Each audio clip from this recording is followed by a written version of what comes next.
शिवलिंग प्रकट होने की कथा। लिंग पुराण। बहुत प्राचीन समय की बात है।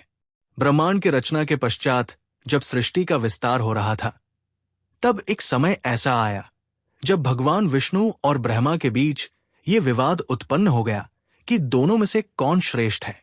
दोनों अपने अपने स्वरूप और कार्यों का वर्णन करते हुए स्वयं को सर्वोपरि सिद्ध करने का प्रयास करने लगे। इस विवाद से संपूर्ण सृष्टि में हलचल मच गई। देवता, ऋषि और समस्त ब्रह्मांड इस प्रश्न के उत्तर की प्रतीक्षा करने लगे कि वास्तव में सबसे महान कौन है, ब्रह्मा जो सृष्टि के रचयिता है, या विष्णु जो पालन करता है। जैसे जैसे ये विवाद बढ़ता गया, वैसे वैसे दोनों के भीतर अहंकार भी बढ़ने लगा। देवताओं ने इस समस्या का समाधान खोजने के लिए भगवान शिव का आह्वान किया। भगवान शिव जो समस्त सृष्टि के आधार और सहार के स्वामी थे, उन्होंने दोनों के अहंकार को समाप्त करने और सत्य का बोध कराने के लिए एक दिव्य लीला रची। अचानक आकाश में एक अद्भुत प्रकाश उत्पन्न हुआ। यह प्रकाश धीरे धीरे एक अनंत अग्नि स्तंभ के रूप में प्रकट होने लगा। यह अग्नि स्तंभ इतना विशाल था कि इसकी कोई सीमा नहीं थी। न इसकी ऊंचाई दिख रही थी, न इसकी गहराई। ये तेजस्वी और असाधारण ज्योतिर्मय शिवलिंग था जो समस्त दिशाओं को प्रकाशित कर रहा था। इसकी दिव्य आभा इतनी प्रचंड थी कि ब्रह्मा और विष्णु दोनों ही चकित रह गए। तभी आकाशवाणी हुई, जो भी इस अग्नि स्तंभ के अंत को पहले खोज निकालेगा, वही इस सृष्टि में सर्वश्रेष्ठ होगा। ब्रह्मा और विष्णु ने इस चुनौती को स्वीकार किया। ब्रह्मा ने हंस का रूप धारण किया और इस स्तंभ के ऊपरी छोर को खोजने के लिए ऊपर की ओर उड़ने लगे, जबकि भगवान विष्णु ने वराह, सूअर का रूप धारण कर इसकी गहराई में जाने का प्रयास किया। ब्रह्मा निरंतर ऊपर उड़ते रहे, लेकिन उन्हें शिवलिंग का अंत नहीं दिखा। वे ऊपर ऊपर जाते रहे, लेकिन ये अग्नि स्तंभ अनंत था। उड़ते उड़ते वे थक गए, लेकिन फिर भी उन्हें इसकी सीमा नहीं मिली। तभी उन्हें एक केतकी का पुष्प मिला, जो इस अग्नि स्तंभ से गिरा हुआ प्रतीत हो रहा था। ब्रह्मा ने उस फूल से पूछा, हे दिव्य पुष्प, क्या तुम जानते हो कि इस अग्नि स्तंभ का अंत कहाँ है? केतकी पुष्प ने उत्तर दिया, मैं इस ज्योतिर्लिंग के शिखर से गिरा हूं, लेकिन यह इतना विशाल है कि इसका अंत किसी को नहीं मिल सकता। ब्रह्मा को यह देखकर चिंता हुई कि वे इस खोज में असफल हो रहे हैं।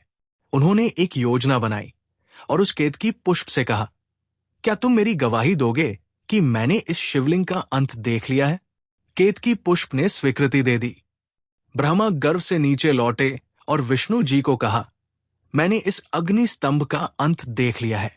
विष्णु जी, जो लंबे समय तक धरती की गहराइयों में जाकर इस शिवलिंग की जड़ खोजने का प्रयास कर रहे थे, वे भी असफल होकर लौट आए और स्वीकार किया कि वे इसकी गहराई तक नहीं पहुंच सके। जैसे ही ब्रह्मा ने अपना कथन पूरा किया, उसी क्षण उस दिव्य अग्नि स्तंभ के भीतर से भगवान शिव प्रकट हुए। उनका रूप अत्यंत दिव्य और तेजस्वी था।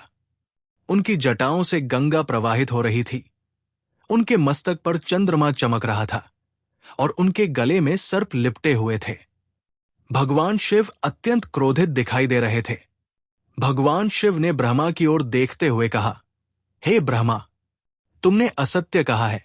ये ज्योतिर्लिंग अनंत है, इसका न आदि है न अंत। तुमने अपने अहंकार में सत्य को छुपाने का प्रयास किया और केतकी पुष्प से झूठी गवाही दिलाने का प्रयास किया। इस पाप के कारण अब से सृष्टि में तुम्हारी पूजा नहीं की जाएगी। कोई भी मनुष्य तुम्हारा मंदिर नहीं बनाएगा, नहीं तुम्हारी उपासना करेगा। इसके बाद भगवान शिव ने केतकी पुष्प को भी श्राप दिया, हे पुष्प, तुमने भी झूठ का साथ दिया, इसलिए आज से तुम्हें मेरी पूजा में स्वीकार नहीं किया जाएगा। इसके बाद भगवान शिव ने भगवान विष्णु की ओर देखा। विष्णु जी ने हाथ जोड़कर कहा, हे प्रभु, मैं आपकी अनंत महिमा को समझ चुका हूं।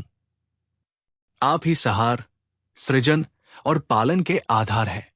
मैं आपकी शरण में हूं।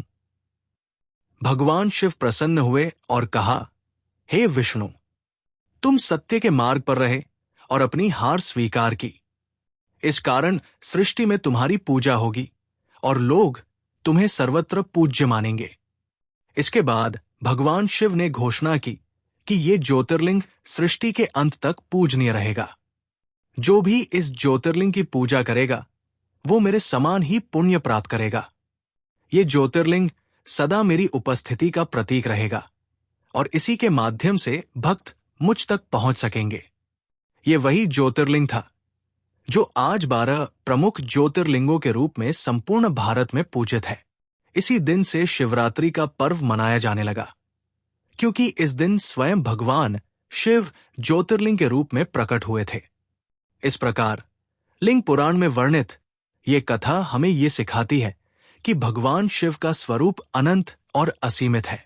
अहंकार का कोई अस्तित्व नहीं होता और केवल सत्य और भक्ति के मार्ग पर चलने से ही भगवान की कृपा प्राप्त की जा सकती है।